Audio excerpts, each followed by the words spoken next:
안녕, 라이언 뽀로로. 오늘은 오빠는 대한민국 홍보대사 같이 볼까요? 태극기가 있고 무궁화가 있네요. 우리나라에 대해서 알아보는 책인가 봐요. 속표지에 보니까 한복을 입은 아이가 있고 김치를 먹고 있네요. 또 한 장 넘겨보니까 이번에는 태극기가 있네요. 오빠는 대한민국 홍보대사 깍! 유대한 오빠다! 테레비에 오빠가 나왔나 봐요.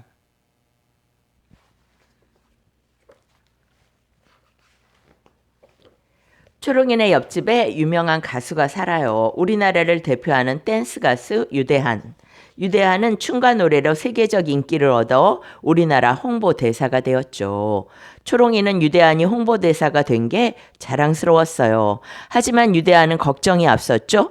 나는 우리나라에 대해 모르는 게 너무 많아. 우리나라를 널리 알리려면 제대로 알아야 할 텐데 초롱이는 조금이나마 도움이 되고 싶었죠. 오빠 걱정 마세요. 지금부터 함께 알아보면 되죠.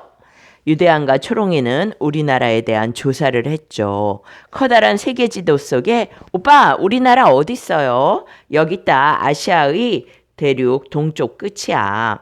오빠 우리나라 땅 모양은 호랑이를 닮았대요. 우리나라는 아시아의 동쪽 끝이 있지. 우리나라 주변에는 러시아가 있고 일본이 있고 중국이 있단다. 바다로 툭 튀어나온 한반도라고 이야기하는데 땅 모양이 꼭 호랑이가 앞발을 들고 크게 울부짖는 모습 같다고 하지. 초롱아, 우리나라에는 산이 많을까 평야가 많을까? 글쎄요, 어디서건 산이 보이긴 하는데 우리나라는 평야보다 산이 좀 더 많아. 동쪽에 산이 많고 서쪽에 평야가 많단다. 그래서 동쪽이 높고 서쪽이 낮다고 하지. 동고서저라고 하지. 이쪽에는 평야가 많아서 쌀을 재배한다든가 곡식 같은 것이 풍부하지. 유대한 말에 초롱이는 눈을 반짝반짝. 그러고 보니 우리나라 자연환경이 참 다양해요. 산, 평야, 강과 바다, 사계절에 따른 색다른 풍경. 그래, 우리나라를 금수강산, 비단으로 수를 놓은 것 같은 강산, 자연이라고 하지. 봄에는 들에서 꽃구경, 여름에는 바다에서 신나게 놀고 가을 들판은 정말 멋지고 겨울에는 눈썰매도 탈 수 있지. 또 우리나라에는 훌륭한 조상들이 많은데 5,000년 전부터 나라를 일구며 살았지. 또 이웃나라에서 쳐들어오면 모두가 한마음으로 끈질기게 맞서서 나라를 지켰단다. 우리나라의 발전을 위해 뛰어난 활약을 펼친 왕과 장군, 학자와 예술가가 많았는데 세종대왕 너무나 잘 알지? 한글을 만든 분이시고 신사임당 시와 그림에 뛰어난 여성이고 아들 율곡이는 뛰어난 학자가 되었지. 유관순 일제강점기에 우리나라 독립을 위해 목숨을 바치며 투쟁했고 이순신 일본이 우리나라를 침략했을 때 거북선을 만들어서 물리쳤지. 화폐 속에도 이분들은 나오는데 퇴계 이황, 율곡이, 세종대왕, 신사임당, 그 다음에 이순신이 있지. 오빠는 세계적으로 유명한 가수잖아요. 그러니 오빠도 우리나라를 빛내는 사람이에요. 어때? 이순신 장군하고 내가 비슷하지? 오빠, 우리 조상들은 손재주도 참 좋았어요. 경주에 있는 석굴암에 갔는데 조각 하나하나가 살아 움직이는 것 같더라고요. 초롱이 말에 유대한도 맞장구를 쳤죠. 맞아. 옷주름 하나하나까지 정말 섬세하지? 과연 세계문화유산으로 지정될 만하지. 석굴암, 불국사, 팔만 대장경. 먼 옛날 장인들은 최고의 작품이 나올 때까지 끈기 있게 최선을 다하셨지. 나도 우리 조상들의 열정을 본받아야지. 유대하는 주먹을 불끈 쥐었죠. 오빠, 우리 조상들이 남긴 자랑거리 중 하나만 꼽는다면 뭘까요? 뭐니 뭐니 해도 우리의 글자 한글이지. 자음과 모음 24자만 알면 어떤 소리든 쉽게 읽고 쓸 수 있는 과학적인 문자지. 그럼 한글 없을 땐 어떻게 글을 썼죠? 그때는 중국의 글자인 한자를 썼지. 하지만 한자는 너무 어려워서 쉽게 배우고 쓸 수 없었어. 세종대왕은 집현전 학자들과 함께 우리나라 사람들이 쉽게 쓸 수 있는 글자를 연구했어. 그렇게 해서 1446년 한글을 세상에 널리 알렸지. 우리나라의 자랑거리는 그것 말고도 아주 면역력에 도움이 많이 된다는 김치나 아름다운 한복, 그 다음에 훌륭한 도자기, 그 다음에 태권도 등이 있지. 이제 우리나라를 상징하는 것들 찾아볼까? 초롱이가 저 알아요. 무궁화요. 그래, 무궁화가 왜 우리나라 꽃이 되었을까? 초롱이는 헛기침을 하면서 그 이유는 저도 알아요. 무궁화는 아주 오랜 옛날부터 우리나라에서 흔히 피던 꽃인데 어디서나 잘 자라고 아침에 꽃이 피었다가 저녁에 떨어져 버리죠. 그리고 또 새로운 꽃이 다음날 또 피어요. 그렇게 아주 새롭게 꽃이 자꾸 피기 때문에 무궁무진하다. 그래서 무궁화라고 부르죠. 부지런하고 끈기 있는 게 우리 민족과 꼭 닮았죠? 그래, 예전부터 사람들은 무궁화를 우리 꽃이라고 여겨왔지. 하얀 무궁화도 있고 분홍 무궁화도 있네요. 무궁화는 지지 않고 영원히 피어난다는 뜻도 갖고 있단다.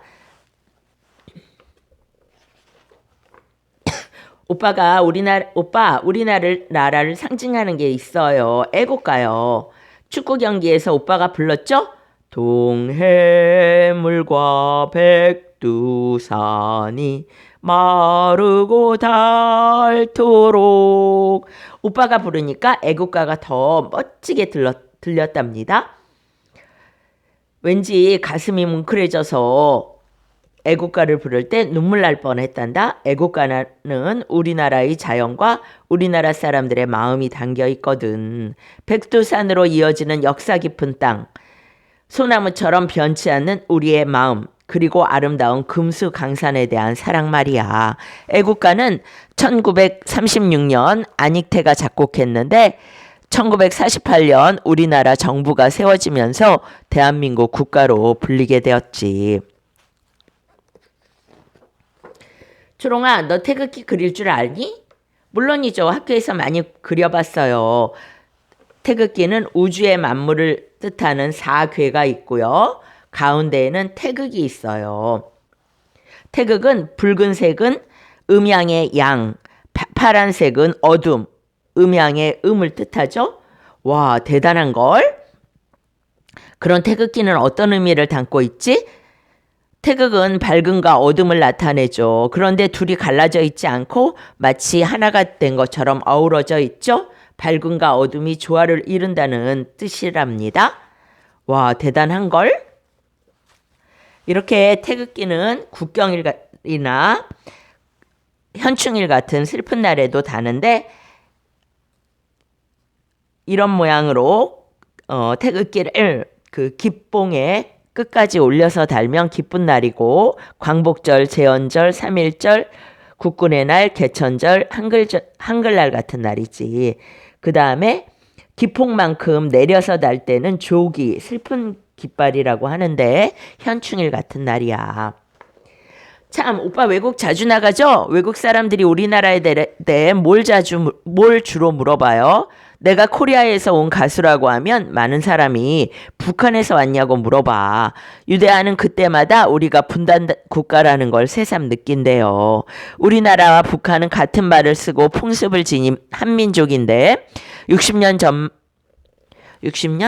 45년이니까 지금 25년, 55. 거의 이제는 70년 정도가 됐네요. 전 세계가 전쟁에 휘말린 가운데 1948년에 두 나라로 쪼개졌죠. 한 70년 전에는 하나의 나라였죠. 이렇게 45년 8월 15일 일본에서 해방이 되어서 광복 이후에 북한 땅에는 소련군, 남한 땅에는 미군이 있었고 50년 6월 25일 북한군이 남침을 한 거지. 그래서 6.25 전쟁이 시작됐고 3년이 넘는 전쟁 끝에 1953년 7월 27일 휴전을 했어. 그러니까 아직도 우리는 전쟁을 하고 있는 나라인 거야. 분단이 되었지만 전쟁을 잠시 쉬고 있는 거지. 오빠, 북한은 가깝고 먼 나라 같아요. 가까이 있지만 여행 갈 수도 없으니까요. 그래, 나도 북한 공연을 하고 싶단다. 북한은 우리보다 북쪽에 있어서 날씨가 더 춥지. 하지만 높은 산지가 많아서 광물과 목재 등 지화자원이 많단다. 여기에 평양이 있네. 그 다음에 이쪽에 압록강, 이쪽에 두만강이 있고 백두산이 여기 한반도에서 가장 높은 산이 있단다. 그리고 천지라는 호수가 있단다. 그리고 금강산이라는 아름다운 산이 있지. 북한은 지금도 우리와 닮은 점이 많아요. 역사도 같고 명절과 놀이도 같고 음식도 비슷하고 한글도 같이 사용하죠. 하지만 다른 점은 북한은 집이나 일자리를 나라에서 나누어 주거든요. 공산국가니까요. 재산을 모두 나눈다고 해요. 그래서 사는 곳을 마음대로 바꾸기 어렵고 나라에서 정해준 일터에서만 일해야 해요. 오빠, 북한말 중 알아듣기 어려운 것도 많아요. 그래, 오랫동안 따로 살았으니 문화도 조금씩 달라지고 있지. 그러니 서로를 잘 알기 위해 계속 노력해야 해. 그런데 신분에 따라 사는 집이 달라서 아파트에서도 살고 그러네. 그리고 뜻은 같지만 소리가 다른 말이 있네. 우리는 도너츠, 북한에서는 가락지빵, 슬리퍼를 북한에선 끌신, 달걀을 다갈, 가위바위보를 돌가위보, 목도리를 목수건, 파마머리를 볶음머리, 도시락을 곽밥이라고 하네. 여행을 갈 때는 여행 증명서가 있어야 여행을 한다니 좀 많이 불편할 것 같지? 우리나라는 분단 이후 북한과 평화롭게 살기 위해 이산가족 만남도 했고 남북 대표가 만나서 이야기도 했고 스포츠 대회에 한 팀을 이루기도 했지.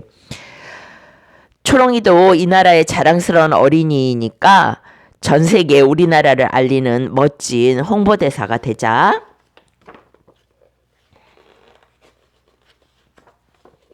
우리나라가 생긴 이야기는 바로 단군 이야기이지. 환웅이 땅으로 내려왔고 태백산 지역을 다스렸고 곰과 호랑이가 찾아와서 곰이 사람이 되어서 환웅이 사람으로 몸을 바꿔가지고 아기를 낳았는데 그 아들이 바로 단군 왕검, 우리나라를 세운 고조선이라는 나라를 세운 사람이지. 우리나라의 한옥, 자연에서 태어나 자연으로 돌아가는 집이지. 김치, 몸에 좋고 맛도 있고. 한복, 직선과 곡선의 조화가 아름답고 태권도, 세계적인 스포츠지. 도자기, 화려한 멋과 소박한 아름다움을 가진 자기인데 백제 때는 흰색의 자기로 자기가 많았고 선비들이 즐겨 사용했다고 하지. 오늘은 우리나라에 대해서 좀 길게 알아봤네. 오빠는 대한민국 홍보대사. 여기까지예요. 바이바이.